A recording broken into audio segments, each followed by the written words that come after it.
모세의 일생에 있어서 다양한 에피소드들이 많이 있겠지만 아마도 가장 인상 깊고 또 그에게 중요한 때는 이스라엘 백성들을 이끌고 출애굽을 하여 가나안 땅에 들어가는 광야 여정 40년의 세월이라고 할 수 있을 것입니다.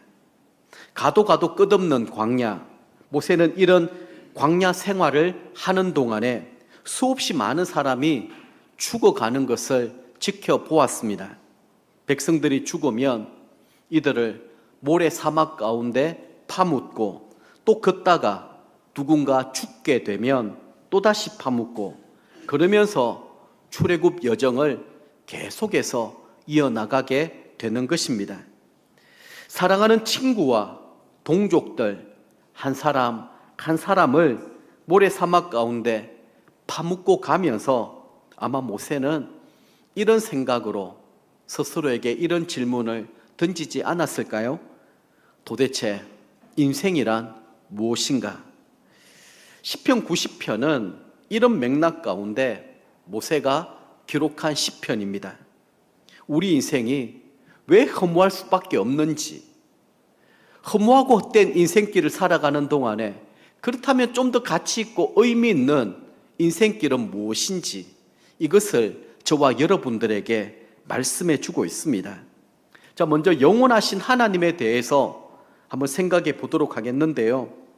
광야에서 모세는 자신의 동족이 하나님의 진노로 말미암아 소멸되어져 가는 이 과정을 40년 동안이나 지켜보았습니다.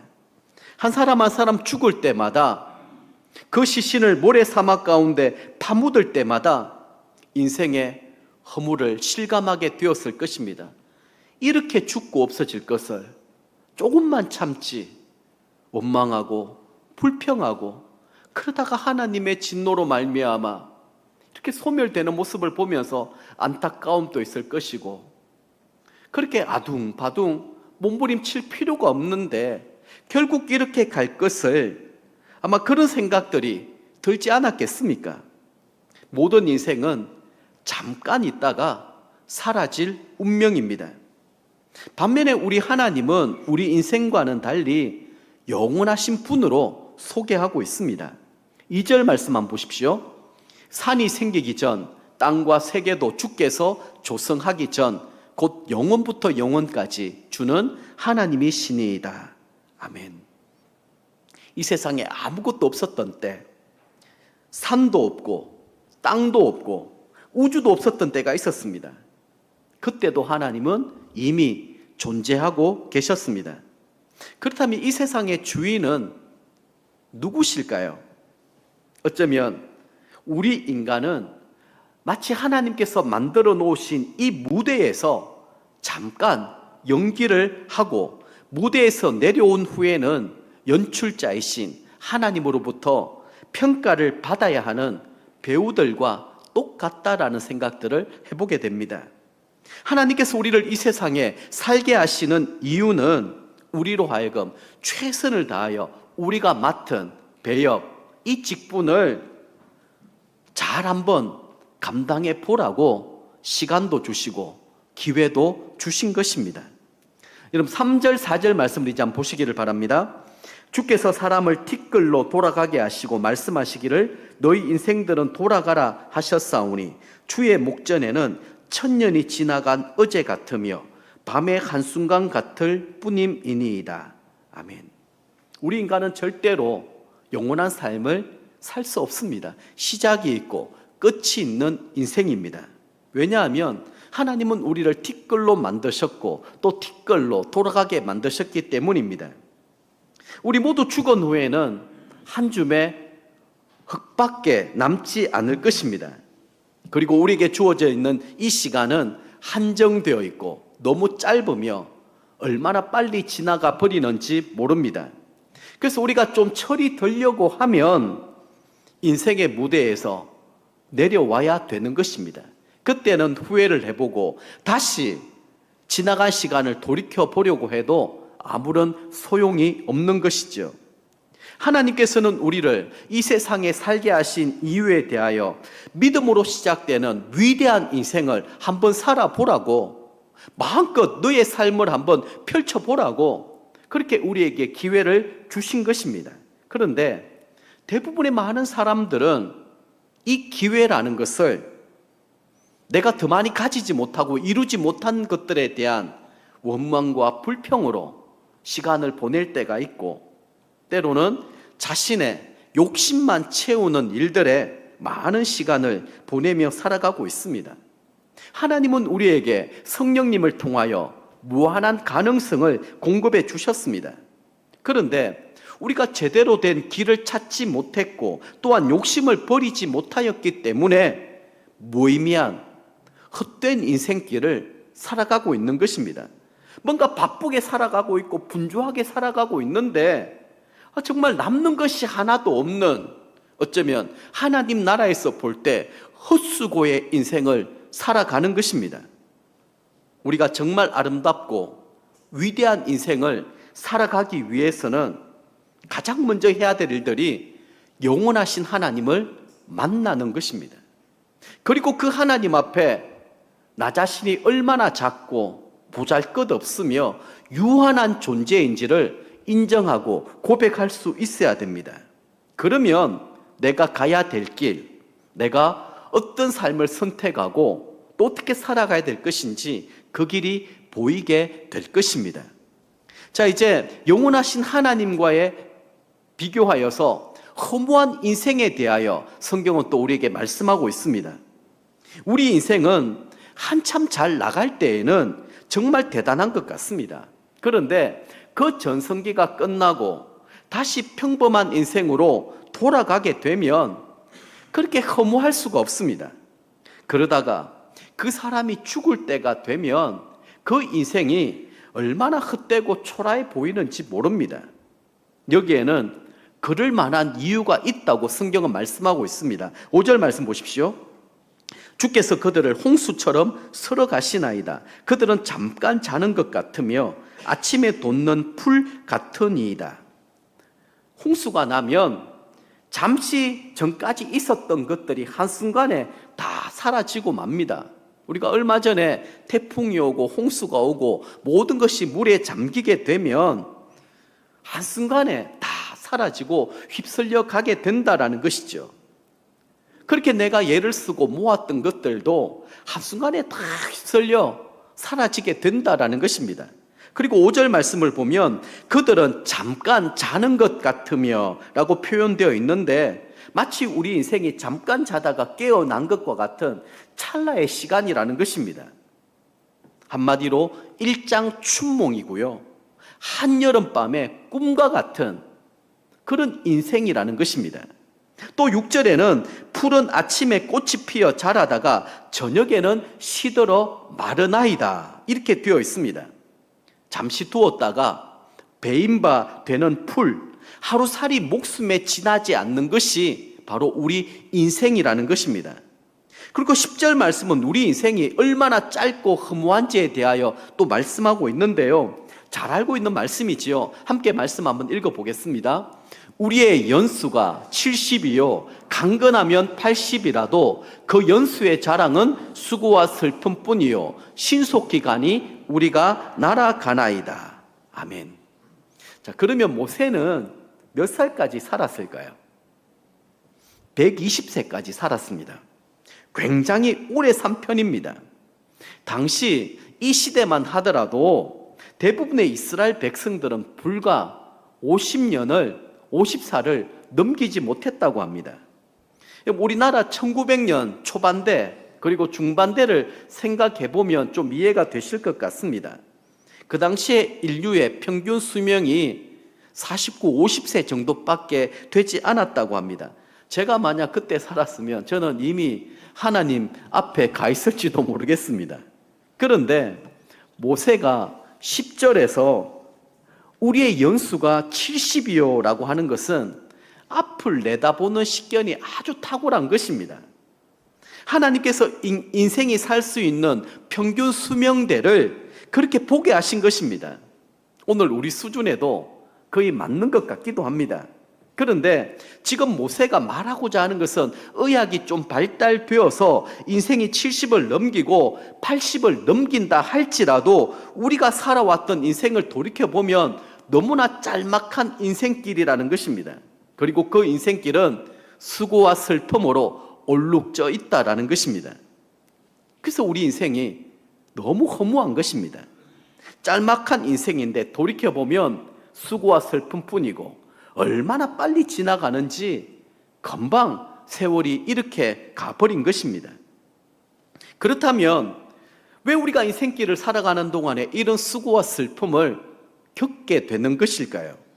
모세는 그 이유에 대해서 잘 알고 있었습니다. 7절이 그 원인입니다. 한번 보십시오. 우리는 주의 노에 소멸되며 주의 분내심에 놀라나이다. 수고와 슬픔밖에 없는 그 이유가 주님의 분노하심 때문이라고 말씀하고 있습니다. 다시 말해서 하나님의 징계, 하나님의 심판 때문이라는 것입니다. 인생을 향한 하나님의 진노 때문에 이보다 훨씬 더 오래 살 수 있었고 더 풍성한 삶을 살 수 있었음에도 불구하고 이렇게 바람처럼 안개처럼 사라져 없어질 뿐만 아니라 수고와 슬픔만 가득한 헛되고 헛된 인생길을 살아가게 된다라는 것이죠. 자, 그러면 하나님이 분노하시는 이유는 또 어디에 있을까요? 자, 8절에 또 그 답이 있습니다. 8절 말씀 같이 읽어보겠습니다. 주께서 우리의 죄악을 주의 앞에 놓으시며 우리의 은밀한 죄를 주의 얼굴빛 가운데에 두셨사오니. 아멘. 하나님이 분노하시는 이유가 우리의 죄악 때문이다, 이렇게 말씀하고 있습니다. 그것도 우리의 은밀한 죄가 하나님의 진노를 불러일으키게 된 것입니다. 아무도 모른다고 생각했습니다. 그러나 사람의 눈은 속일 수 있을지 모르겠지만 하나님의 눈을 속일 수 없습니다. 빛 대신 하나님의 그 영광 가운데 나아가면 낱낱이 모든 것들이 다 드러나게 되는 것이죠. 인생이 허무할 수밖에 없었던 근본적인 이유가 인간의 은밀한 죄 문제가 해결되지 않았기 때문입니다. 이 죄를 품고 살아가다 보면 이것이 우리로 하여금 상처와 아픔 그리고 그림자를 낳게 만드는 것입니다. 사람을 믿지 못하고 또 신뢰하지 못하며 모든 관계가 어긋나고 깨어질 수밖에 없는 것입니다. 인간의 죄가 그대로 남아있기 때문에 하나님은 그 죄를 용납할 수가 없습니다.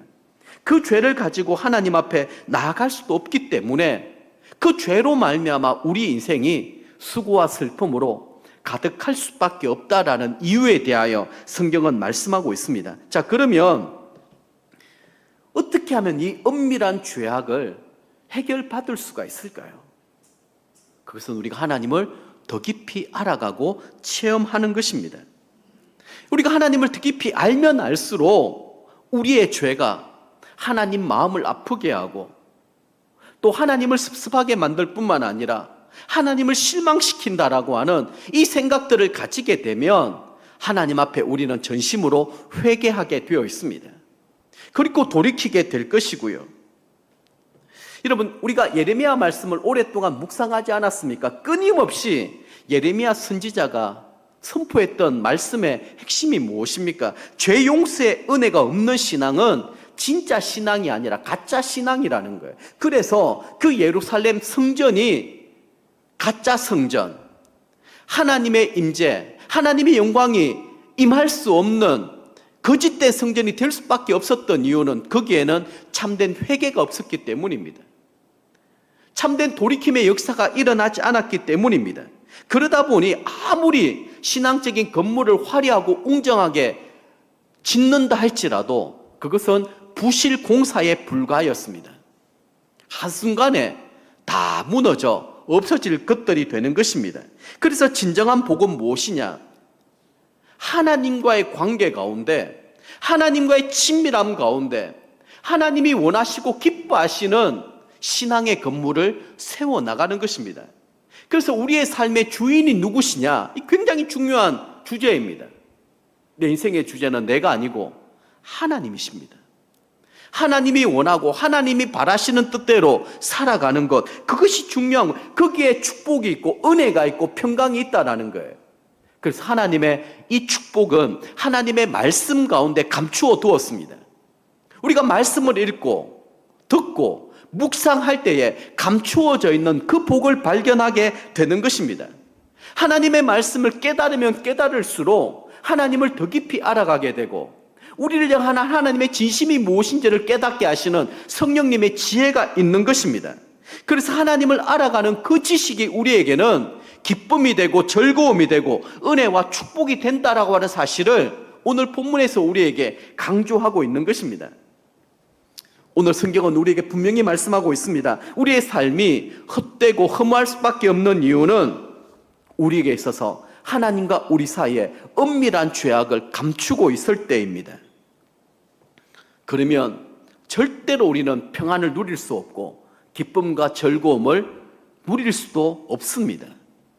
열심히 수고하고 애를 쓰지만 남는 것은 하나도 없고 늘 내 마음속에 슬픔과 염려, 걱정, 두려움, 불안만 가득하게 되는 것입니다. 그래서 지금 우리에게 가장 중요한 것은 무엇이냐? 하나님과의 관계 회복입니다.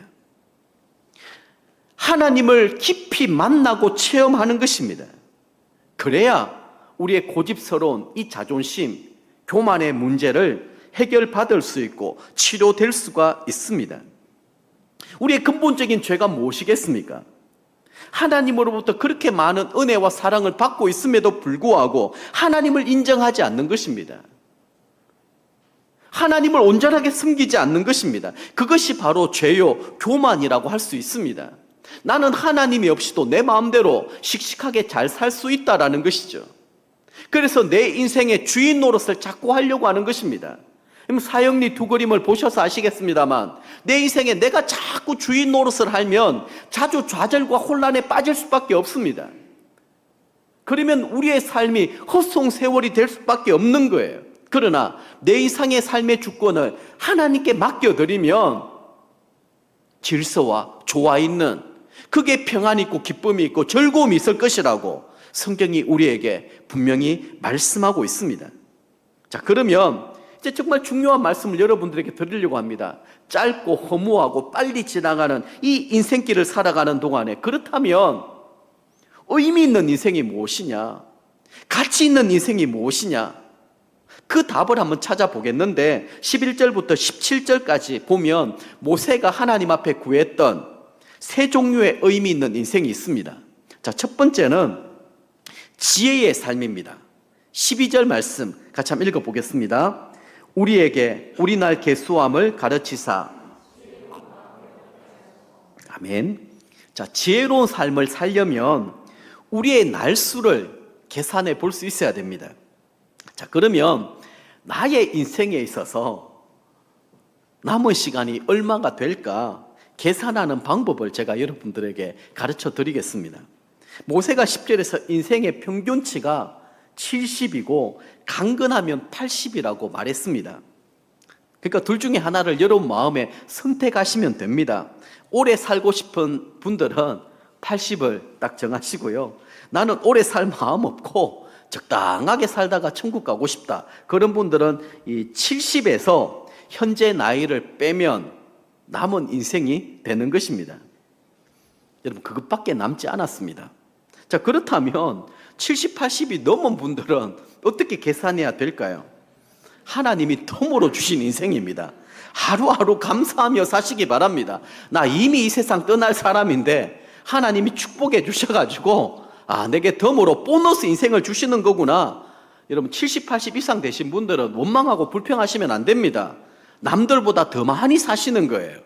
하루하루 은혜로 축복으로 여기며 사셔야 되는 것입니다. 여러분, 이렇게 한번 계산해 보면 좀 긴장이 되지 않습니까? 점점 다가오고 있습니다. 얼마 남지 않는 인생을 나는 어떻게 살아갈 것인가? 시한부 인생을 살아가는 사람들에게 한 시간 한 시간은 얼마나 소중한지 모릅니다. 몸에 조금 이상 신호가 와서 병원에 갔습니다. 의사 선생님이 아주 심각한 말로 이렇게 얘기하는 거예요. 죄송하지만 선생님 얼마 남지 않은 것 같습니다. 길어야 6개월입니다. 이제 잘 시간을 정리해서 보내시기 바랍니다. 이렇게 얘기하시면 뭐 어떻게 하겠습니까? 그 6개월의 시간이 얼마나 소중하고 값진 그런 시간들이 되겠습니까? 이게 바로 우리날 계수함을 가르치는 거예요.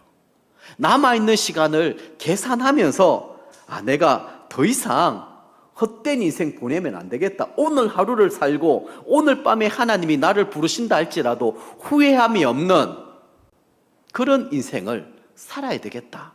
그렇게 결단하는 것입니다. 여러분, 이런 교훈에 대하여 바울 사도님께서도 우리에게 강조하며 가르쳐 주신 교훈이 있습니다. 에베소서 5장 15절 16절 말씀인데요. 자, 같이 한번 읽어보겠습니다. 그런즉 너희가 어떻게 행할지를 자세히 주의하여 지혜 없는 자 같이 하지 말고 오직 지혜 있는 자 같이 하여 세월을 아끼라. 때가 악하니라. 아멘.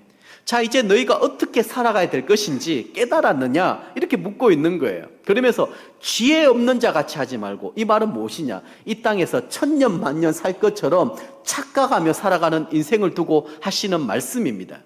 더 많이 가지고 더 많이 누리는 것이 내 인생의 목표가 되어버리는 거예요. 그때 지혜 있는 사람은 어떤 사람이냐? 세월을 아끼는 것. 내가 이 세상을 떠날 그날을 세워보는 것. 그러면서 하루하루 한 시간인 한 시간을 가치 있고 의미 있게 보내는 것. 그것이 바로 지혜 있는 인생이다. 그렇게 말씀하고 있는 것입니다. 자신에게 남아있는 시간을 소중하게 여길 수 있어야 됩니다. 왜냐하면 지금 우리에게 주어져 있는 이 시간은 너무너무 한정된 소중한 시간이기 때문입니다. 한번 여러분들 시간들이 되면 용인 평원의 숲을 한번 다녀오십시오. 저는 또 장례식을 이렇게 집례할 때가 많이 있지 않습니까? 거기에 보면 이제 안장을 해놓고 있는 뭐 납골당이라고 하나요? 거기가 있는데 사진이 다 붙어 있습니다. 여러분, 이 세상에 오는 것은 순서대로 오지만 가는 것은 그렇지가 않더라고요. 어떨 때 내가 장례식을 갔었는데 교복을 입었던 이 중고등학생들이 엉엉 울면서 그 자리를 따라가는 거예요. 무슨 이유 때문에 그 아이가 죽었는지 모르겠지만 중학생이, 고등학생이. 그리고 거기 납골당에 있는 사진들을 보면 의외로 젊은 사람들도 많아요. 어떤 지병 때문에, 사고 때문에. 우리에게 그 날이 도적같이 임할 수가 있다라는 걸. 그때 후회하지 않도록 내가 이렇게 바둥바둥 살 필요가 없었고 이것 때문에 내가 속상해할 필요가 없는데 다 부질없는 것들인데 아마 그 순간이 되면 그런 생각들이 들지 않겠습니까? 내가 그때 왜 그랬을까? 중요한 것들이 아니었는데, 하나도 중요한 것이 아니었는데 하나님 보실 때에 가치 있고 의미 있는 것, 이것이 무엇일까? 다시 한 번 더 생각해 보는 것, 이게 지혜의 삶입니다. 자, 두 번째는 만족의 삶입니다. 14절 말씀 한번 읽어보겠습니다. 아침에 주의 인자하심이 우리를 만족하게 하사 우리를 일생 동안 즐겁고 기쁘게 하소서. 여기 만족한다라는 말은 히브리어로 사베아라고 하는 단어인데요, 말하자면 이렇습니다. 어떤 항아리에 물을 채우는데 끝까지 채워지지 않았어요. 그 채워지지 않는 이 공백, 이게 만족하지 못한다, 이 공허하다, 이런 표현입니다. 사람들은 누구나 공허한 인생을 살아가고 있습니다. 어느 수준까지는 채웠는데 채워지지 않는 이 부분을 뭔가 좀 메꿔 보려고 돈으로 채워보려고 애를 쓰기도 하고, 또 이 세상이 주는 쾌락과 즐거움으로 메꿔 보려고 하기도 하고, 뭔가 좀 가치 있는 봉사활동 이런 것들로 메꿔 보려고 하기도 합니다. 그러나 그 모든 것들은 더 큰 허무와 공허함만 남게 되는 거예요. 왜냐하면 근본적인 문제가 해결되지 않았기 때문입니다. 앞에 말씀드렸던 것처럼 하나님과의 관계, 이 죄 문제, 특별히 은밀한 죄가 해결되지 아니하면 다른 어떤 것들로 채워도 우리는 만족할 수가 없다라는 거예요. 근데 모세는 만족의 비결을 깨달았습니다. 아침에 주의 인자하심이 우리를 만족하게 하사, 이렇게 표현하고 있습니다. 여기 인자라는 말이 많이 들어보셨죠? 헤세드라고 하는 말입니다. 이 말은 하나님의 조건 없는 사랑, 언약에 성실하신 사랑입니다. 하나님은 한번 약속하시면 그 약속을 반드시 성취하시는 분이십니다. 그 약속은 우리의 구원에 대한 약속입니다. 우리가 잘못을 인정하고 회개하고 돌이키기만 하면 우리 하나님은 언제든지 다시 품어주시고 다시 길을 열어주시고 다시 시작하게 해주신다라는 것입니다. 그래서 여러분, 하나님의 깊고 넓은 이 사랑을 경험하게 되면, 체험하게 되면 그곳에 참된 기쁨이 있고 즐거움이 있고 만족이 있다라는 것입니다. 그래서 내가 여러 가지 죄로 말미암아 수고와 슬픔, 근심과 걱정에 대한 문제를 가지고 하나님 앞에 엎드리는데 하나님의 그 깊은 사랑, 그 은혜를 깨닫게 해주시는 거예요. 예수님이 그 십자가의 보혈을 내가 의지하고 붙들고 나아가는데 그 십자가의 보혈로 말미암아 나의 악독한 그 죄를 주님이 용서하시고 다시 새롭게 나를 세워주시는, 이것이 아침마다 주의 인자하심이 새로워지는 것입니다. 하루를 시작하는 그 시간에 주님의 은혜가 필요합니다. 주님의 인자하심이 필요합니다. 내가 전심으로 나의 은밀한 죄를 고하고 그리고 하나님 앞에 제 용서함을 구할 때에 하나님 그것을 다 받아주신다라는 거예요. 그리고 품어주신다라는 거예요. 다시 나를 일으켜주시고 나를 세워주신다라는 거예요. 이것이 만족의 삶입니다. 그러면서 지금까지는 나의 삶에 원망과 불평이 가득하였고 도무지 이해할 수 없는 일들이 가득하였는데 하나님의 은혜를 한번 경험하고 나니까 이거 큰 문제 아니라는 거예요. 정말 큰 문제가 아닌 것처럼 느껴지는 것입니다. 다 부질없는 것이고 다 이건 하나도 내게 중요하지 않는, 우리 모두가 이런 하나님의 크고 놀라운 은혜를 경험할 수 있기를 바랍니다. 그러면 우리에게 만족, 원망과 불평이 아니라 만족과 기쁨과 즐거움이 다시 회복될 줄 믿습니다. 세 번째는 열매 맺는 삶입니다. 우리 인생의 허물을 느낄 때가 언제이겠습니까? 아침 일찍 일어나서 늦게 누울 때까지 이렇게 수고하고 애를 썼는데 남는 것이 하나도 없는 거예요. 이것만큼 허무할 때가 또 어디에 있겠습니까? 내가 땀 흘리며 또 어떤 일을 열심히 했을 때 그 결과를 맛볼 수 있는 것을 두고 열매 맺는 삶이다, 이렇게 말할 수 있을 것입니다. 자, 이 부분에 대해서는 시편 127편에 우리에게 자세하게 말씀하셨습니다. 1, 2절 말씀 보십시오. 여호와께서 집을 세우지 아니하시며 세우는 자의 수고가 헛되며 여호와께서 성을 지키지 아니하시면 파수꾼의 깨어 있음이 헛되도다. 너희가 일찍 일어나고 늦게 누우며 수고의 떡을 먹음이 헛되도다. 여기 계속 반복되는 단어가 헛되다라고 하는 단어입니다. 하나님이 집을 세워주지 아니하시고 지켜주지 아니하시면 아무리 수고하고 애를 쓰는 그 모든 것들이 말짱 헛것이 된다라는 것입니다. 아침 일찍 일어나서 밤늦게까지 수고하고 애를 써서 뭔가를 거두려고 하는데 다 사라져 없어지는 것입니다. 그런데 놀라운 사실이 있습니다. 바로 다음에 있는 시편 128편 1절 2절 말씀을 보면 127편 말씀하고 대조가 돼요. 자, 128편 1절 2절 말씀입니다. 들어보십시오. 여호와를 경외하며 그의 길을 걷는 자마다 복이 있도다. 내가 내 손이 수고한 대로 먹을 것이라. 내가 복되고 형통하리로다. 자, 시편 127편 2절에는 일찍 일어나고 늦게 누우며 수고의 떡을 먹으면 헛되다, 그렇게 말씀했는데요, 128편 2절에서는 네가 내 손이 수고한 대로 먹을 것이라, 이렇게 말씀하고 있습니다. 수고하고 애쓴 만큼의 결과, 즉 열매가 있다라는 말입니다.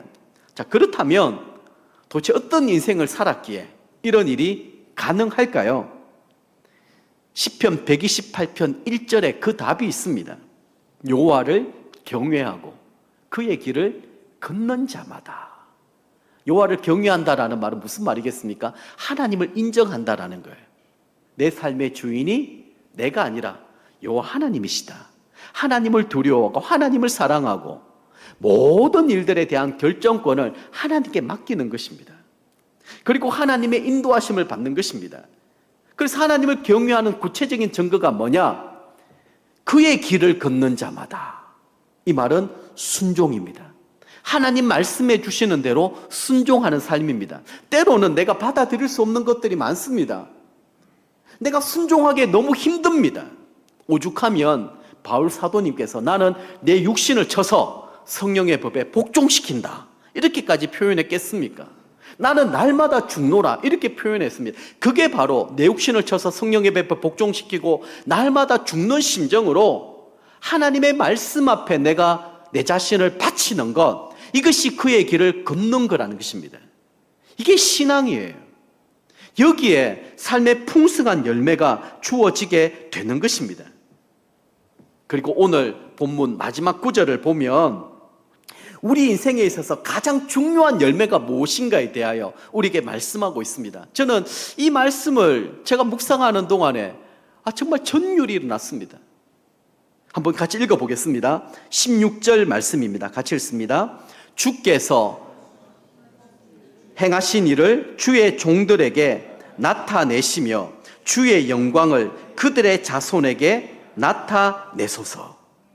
자, 앞에서 내가 수고하고 애를 쓴 것, 그것을 이 17절 말씀에 우리의 손이 행한 일을 우리에게 경고하게 하소서, 우리의 손이 행한 일을 경고하게 하소서, 이게 같은 맥락으로 말씀하고 난 다음에 마지막 정리를, 결론을 이렇게 맺고 있는 거예요. 그러면 내 인생에 있어서 어떤 열매를 맺어야 될까? 가장 중요한 열매가 자식 농사를 잘 짓는 것입니다. 주님이 행하신 이 모든 일들을 나만 아니라 여기 있는 많은 사람들이 보게 하시고, 무엇보다도 주님의 영광을 우리 자손들에게 나타내 보여주십시오. 이 신앙이 내 대에서 끝나는 것이 아니라 자녀와 손들에게 이어지면 이어질수록 더 풍성한 삶을 살게 해주십시오. 이것이 가장 아름다운 열매고 의미 있는 열매이지 않겠습니까? 자신의 죽음을 내다보면서 모세는 이렇게 기도했던 것이죠. 하나님, 이 영광을 우리 자손들에게 주옵소서. 주의 영광을 계승할 수 있는 삶, 하나님의 은혜를 남길 수 있는 인생, 이런 보람된 삶을 나와 내 자손에게 주옵소서. 이것이 모세의 마지막 기도 제목이었습니다. 말씀을 맺도록 하겠습니다. 우리는 벌써 한 해의 후반기를 보내고 있습니다.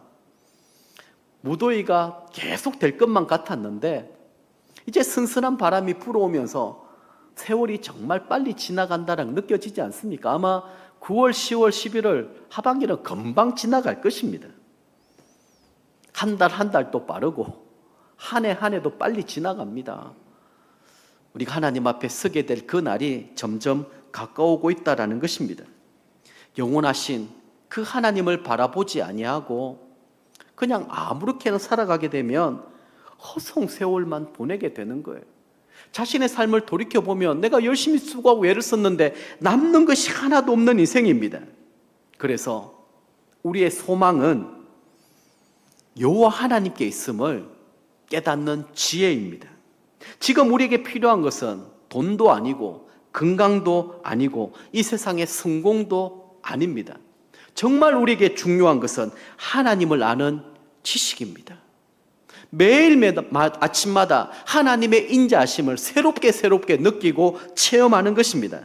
그러면 우리 인생의 참 의미를 알게 될 것이고, 어떤 상황에서도 우리는 자족하며 감사하는 법을 배우게 될 것입니다. 그리고 오늘 밤에 하나님이 우리의 생명을 부르신다 할지라도 부끄럽지 않는 구원을 받게 될 것입니다. 저와 여러분들이 이런 성공적인 인생을 모두 살아가실 수 있기를 주님의 이름으로 간절히 축복합니다.